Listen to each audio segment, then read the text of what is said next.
bersama aku, Mai. Hai guys, selamat datang lagi di Cerita Maya bersama aku, Maya Anantia. Untuk hari ini aku pengen bahas hal yang agak beda ya, bukan masalah hantu, tapi masalah sihir. Nah, sihir ini kan ada banyak.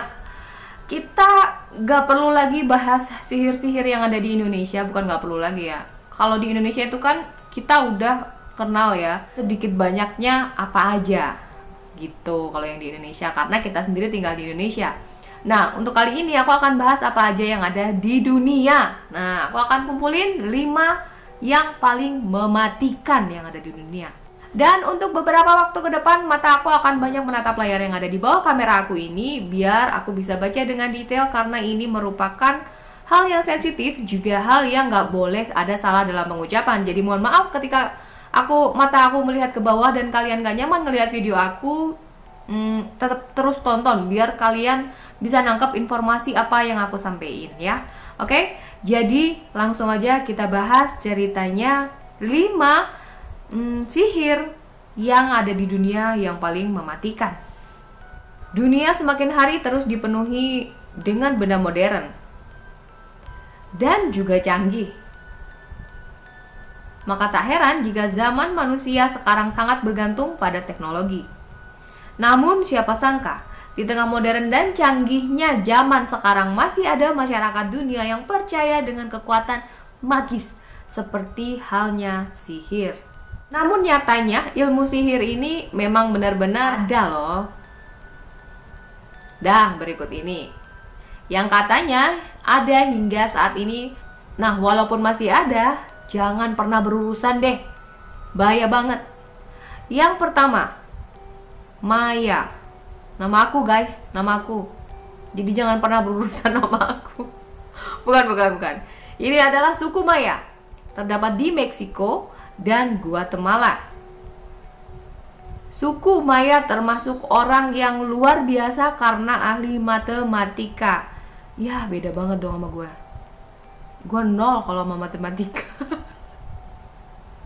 Dan sudah dapat menghitung kalender bintang, ya kan? Kalian juga pernah dengar beberapa kali ada ramalan suku Maya yang meramalkan kiamat, karena perhitungan kalender di suku tersebut berakhir pada 12 atau 13 nggak ada ya 13. Pokoknya 5 7 dari zaman baheula. Kalau ada triple angka yang kembar seperti itu, pasti dikabarkan itu adalah kiamat. Padahal kan kita nggak ada yang tahu kapan kiamat ya.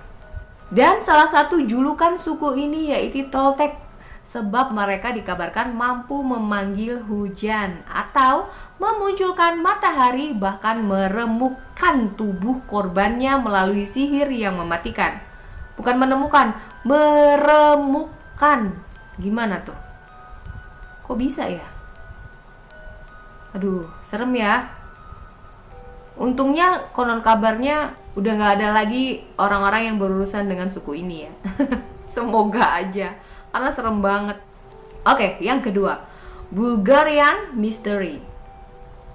Kumpulan orang-orang Bulgaria yang telah memiliki ilmu sihir tingkat tinggi biasa disebut Bulgarian Mystery. Jadi memang ada sekelompok orang yang mempelajari ilmu sihir, baik merupakan tingkat rendah ataupun tingkat tinggi. Bentuk sihir dari perkumpulan ini berbentuk nyanyian yang dinamakan Malka Moma. Kabarnya sihir ini dapat memecahkan dan menghancurkan indera serta organ-organ vital korbannya. Namun menurut sumber, orang-orang yang sering menggunakan sihir sudah jarang sekali ditemukan. Alhamdulillah ya. Tapi mereka mungkin misalnya ada yang belajar pun bakal diem-diem ya guys, nggak bakal belak-belakan ngomong ke orang-orang bahwa dia mempelajari ilmu sihir itu ya kan. Karena sekarang zaman tuh udah modern banget. Kalau misalnya ada orang yang mengetahui bahwa kalau di Indonesia apa ya? Kalau itu mempercayai atau mempraktekkan suatu hal sihir ataupun klinik gitu, pasti akan dikucilkan sama orang-orang ya kan. Kalau di Indonesia sih, tapi aku juga nggak tahu kalau di Bulgaria seperti apa. Oke, kita langsung lanjut di nomor 3. Lamia Gypsy. Sihir ini biasa dilakukan oleh orang gypsy dengan cara mengambil barang korban seperti kancing, pena, atau yang lainnya, Dengan mengucapkan mantra pada barang tersebut, sang pemilik dapat merasakan kesakitan yang luar biasa hingga akhirnya tewas secara tragis. Nah, ini agak repot nih guys. Nah, kalau itu barang ternyata dia boleh minjem, kan agak repot juga ya. Aduh, serem. Jangan berurusan sama orang Gipsi yang mempelajari ilmu sihir kayak gini ya. Yang keempat, Masai. Bacanya gimana ya? Huruf A-nya 2 nih. M-A-A-S-A-I. Masai. Ya, Masai aja lah ya. Masai merupakan suku asli Kenya. Masai menganut kepercayaan kepada dewa Enkai, di mana dewa ini dapat memberikan kekebalan pada penganutnya hingga para penganut dapat berlari secepat singa dan kebal terhadap serangan musuh. Suku ini juga mampu mengirimkan musuh pada korbannya sehingga korban merasakan sakit yang luar biasa, mengalami gangguan jiwa hingga akhirnya mati perlahan. Wah, sadis ya. Kalau sihir-sihir 2 yang pertama itu kan cuma ngerasain sakit, ada juga yang remuk lalu meninggal, ada yang merasain sakit lalu meninggal. Nah, yang ini udah merasain sakit, dibikin gangguan jiwa, lalu meninggalnya perlahan. Ya ampun, itu nyiksa banget ya kan. Yang kelima adalah voodoo. Kalian pasti sering dengar nama voodoo ya kan. Nah, di sini aku akan sekilas kasih tahu kalian gimana cara kerja voodoo. Voodoo merupakan praktek sihir yang sudah dikenal sejak dulu kala. Sihir voodoo sangat dihormati oleh masyarakat Haiti dari Afrika. Media yang dijadikan saat proses ritual berupa boneka yang menggambarkan sang korban.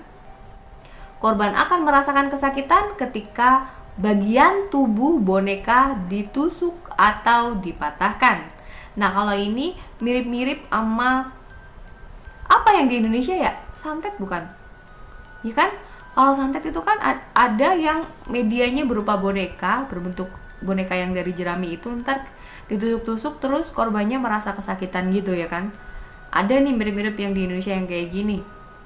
Terus jadi kalau di voodoo itu korban tuh akan merasa sakit ketika boneka ditusuk dan juga dipatahkan. Jadi kalau yang di sana bukan dibikin dari jerami ya guys. Kalau yang di sini kan dari jerami atau dari kayak boneka gitu loh, kain yang diisi kapas gitu loh. Atau mungkin dalamnya ada juga rambut si korban, jadi sebagai perantara. Meski begitu, voodoo sendiri bukan praktik yang dimaksudkan untuk melukai atau mengendalikan orang lain, melainkan sebuah agama atau kepercayaan kaum Afro-Karibia. Namun, budaya Amerika yang terpesona oleh tradisi misterius ini mulai menggambarkannya dalam film dan buku sebagai horor sensasional. Praktik-praktik voodoo ditampilkan oleh Hollywood, di mana sebagian besar hadir dalam perspektif yang mengganggu dan salah kaprah. Hollywood menciptakan mitologi bahwa voodoo telah menjadi bagian dari cerita rakyat modern sebagai sesuatu yang jahat yang dapat melukai manusia. Oh ya ampun, jadi ternyata ini merupakan sebuah agama dan kepercayaan yang ada di Haiti guys. Ternyata yang kita tahu selama ini salah kaprah. Ya nggak tahu juga ya, kita sendiri juga bukan rakyat Afrika sendiri. Dan selama ini juga yang meluruskan tentang voodoo nggak ada, bahkan yang lebih santer terdengar itu adalah tentang yang selama ini pencitraan yang selama ini dibangun oleh film-film yang ada di layar lebar tentang voodoo dan juga berita-berita yang ada. Oke guys, itu aja 5 kisah sihir-sihir yang paling mematikan yang ada di dunia. Nah, buat kalian juga yang tahu ada apa lagi sihir yang paling mematikan juga yang pernah kalian dengar yang ada di luar negeri selain Indonesia, kalian bisa komen di bawah. Dan jangan lupa nih guys, untuk bulan depan ada segmen baru di Cerita Maya. Cerita Maya itu bulan depan bakal ada tambahan 2 segmen baru, yaitu berita yang lagi viral dan juga kisah serial killer. Buat kalian yang takut sama cerita hantu, kalian bisa nonton Cerita Maya di segmen yang selain hantu. Jadi nanti tetap kayaknya aku bakal bawain seminggu 3 kali ceritanya, cerita Maya ini. Tapi nanti akan aku bagi, yang satu cerita misteri, yang satu cerita serial killer, yang satu lagi cerita viral. Atau mungkin nanti aku akan bawain cerita viralnya kalau misalnya itu mendesak untuk segera ditayangkan di YouTube, akan aku duluin daripada cerita yang lain. Jadi gitu guys, biar makin banyak lagi peminat cerita Maya dan biar channel aku ini makin berkembang, jangan lupa share ke sosial media yang kalian punya dan ceritain cerita Maya ke teman-teman kalian semua, biar pada subscribe, biar pada banyak yang subscribe aku, biar pada banyak yang nge-follow Instagram aku, biar banyak yang sharing cerita-cerita yang mereka punya, dan biar bisa aku jadiin konten di cerita Maya episode berikutnya. Dan jangan lupa di 1000 subscriber aku akan ngadain giveaway buat kalian semua. Jadi cepet kasih tahu tetangga, orang sebelah rumah, temen di sekolahan, siapapun yang memang suka horor, suka serial killer, karena bulan depan akan mulai ada cerita tentang serial killer yang terkenal, akan aku bawain juga buat kalian. Jadi tetap pantengin terus cerita Maya di episode-episode selanjutnya. Terima kasih buat kalian yang udah nonton cerita Maya episode hari ini. Sampai ketemu lagi di cerita Maya episode berikutnya. Bye-bye.